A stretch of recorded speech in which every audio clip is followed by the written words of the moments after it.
Assalamualaikum warahmatullahi wabarakatuh. Halo teman-teman, kembali lagi di channel ini ya, yang akan terus membahas mengenai seputar hukum. Nah, pada kesempatan kali ini saya akan membahas mengenai materi filsafat hukum ya, yaitu aliran positivisme hukum. Nah, ini beberapa referensi yang telah saya rekomendasikan untuk teman-teman belajar mengenai materi filsafat hukum.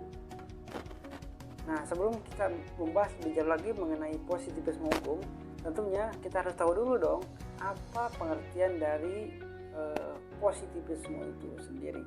Nah, positivisme itu berasal dari kata positif ya, yaitu diturunkan dari bahasa Latin, yaitu ponere, posio, dan positus, yang berarti meletakkan. Meletakkan apa? Sesuatu yang telah tersaji. Positivisme adalah satu aliran filsafat hukum yang beranggapan bahwa teori hukum itu dikonsepkan sebagai ius yang telah mengalami positivisasi ya, sebagai leg atau legis, guna menjamin kepastian antara yang terbilang hukum atau tidak. Nah, kita lanjut mengenai siapa sih pelopor dari positivisme hukum itu sendiri, yaitu pelopornya Auguste Comte ya. Siapa Auguste Comte ini? Dia adalah sosiolog pertama yang juga dikenal sebagai bapak sosiologi. Positivisme adalah filsafat bahwa pengetahuan yang benar hanyalah pengetahuan yang dasar pada pengalaman atau experience, di mana pengalaman ini sudah dikenal sejak abad 17. Nah, selanjutnya ada 3 landasan dari positivisme hukum. Yang pertama, bahwa hukum itu adalah perintah manusia yang memisahkan hukum dengan moral. Nah, landasan yang kedua dari positivisme hukum itu yaitu penelitian dilakukan terhadap hukum dipisahkan dari unsur di luar hukum seperti sejarah, sosiologi, dan politik. Nah, landasan ini artinya dalam positivisme hukum itu memisahkan antara unsur dari luar. Nah, landasan yang ketiga yaitu sistemnya logis tertutup, di mana keputusan yang benar dapat dideduksi dari aturan hukum yang telah ditentukan dengan maksud logis. Nah, itu 3 landasan dari positivisme hukum. Nah, ini beberapa para pemikir dari positivisme hukum. Yang pertama ada Auguste Comte, John Austin, Hans Kelsen, dan beberapa para pemikir lainnya yang juga dia mengutarakan tentang positivisme hukum. Nah, selanjutnya kita beranjak ke ada 2 jenis aliran dari positivisme hukum, yaitu aliran positif analitis yang mana ini dipelopori oleh John Austin. Terus yang kedua ada aliran hukum murni yang mana ini diprakarsai oleh Hans Kelsen. Oke, kita bahas satu persatu ya. Nah, ada mazhab atau aliran dari hukum positif analitis yang mana rangkumannya mungkin kurang lebih seperti ini ya. Satu-satunya sumber hukum adalah kekuasaan yang tertinggi dalam suatu negara. Nah, ini merupakan pemahaman dari hukum positif analitis gitu, yang diprakarsai oleh John Austin. Terus selanjutnya ini Austin mereduksi hukum dengan menjelaskan bahwa hukum adalah superior, adalah upaya untuk mereduksi kekuatan-kekuatan lain selain negara, terutama kekuatan yang hidup dalam bermasyarakat dan sangat beragam. Austin juga dalam bukunya The Province of Jurisprudence Determine mengatakan bahwa hukum adalah perintah yang mengatur orang per orang. Hukum berasal dari pihak superior untuk mengikat atau mengatur pihak inferior.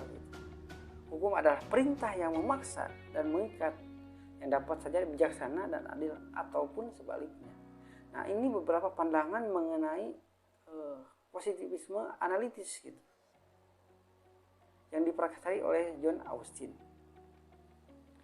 Kita lanjut ke tadi jenis yang kedua dari aliran positivisme hukum, yaitu aliran hukum murni, yang mana ini dipelopori oleh Hans Kelsen. Nah, Hans Kelsen dalam bukunya The Pure Theory of Law bahwa hukum itu harus dibersihkan dari anasir-anasir yang tidak yuridis seperti etika, sosiologi, politik, sejarah, dan lain sebagainya. Nah, menurut Hans Kelsen juga dalam pandangannya mengenai hukum murni, yaitu orang menaati hukum karena ia merasa wajib untuk menaatinya sebagai suatu kehendak negara. Hukum itu tidak lain merupakan suatu kaidah ketertiban yang menghendaki orang menaatinya sebagaimana seharusnya. Nah, ini beberapa dasar pokok dari Hans Kelsen mengenai hukum murni. Nah, teman-teman bisa lihat sini ada tujuan teori hukum adalah untuk mengurangi kekaulutan dan meningkatkan kesatuan. Teori hukum adalah ilmu, bukan kehendak atau keinginan. Ia adalah pengetahuan tentang hukum yang seharusnya ada. Terus ilmu hukum adalah normatif, bukan alam. Dan seterusnya teman-teman bisa lihat di sini mengenai jenis hukum murni dari Hans Kelsen. Nah, mungkin teman-teman dapat kita simpulkan ya bahwa dalam positif hukum ini semua pengetahuan berkenaan dengan fakta materi didasarkan pada data positif dari pengalaman, menolak pengetahuan yang tidak dapat diverifikasi melalui metode ilmiah empirik.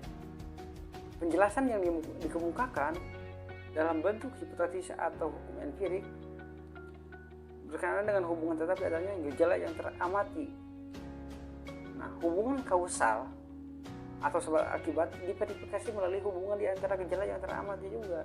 Nah, kesahihan hipotesis itu ditentukan melalui pengujian empirik atau observasi dan eksperimentasi. Nah, teman-teman juga dapat mengetahui bahwa ini mengenai positivisme ini, hukum itu kalau yang berkembang sekarang itu, hukum itu tertulis gitu, dan dibuat oleh lembaga-lembaga yang berwenang gitu.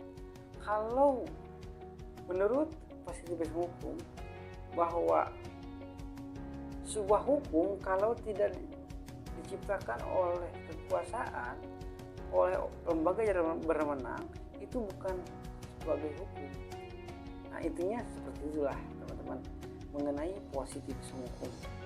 Nah, mungkin itulah pembahasan kita kali ini. Kurang lebihnya saya mohon maaf apabila ada salah materi atau kesalahan-kesalahan yang mungkin banyak sekali karena saya juga masih dalam tahap pembelajaran gitu, teman-teman. Kalau ada yang mau kritik atau mau menambahkan atau mau kita diskusi, silahkan tulis di kolom komentar ya. Nah, terima kasih. Baiklah, saya Dadang Rusnawan. Terima kasih sudah menyaksikan, sudah memperhatikan sampai akhir. Assalamualaikum warahmatullahi wabarakatuh.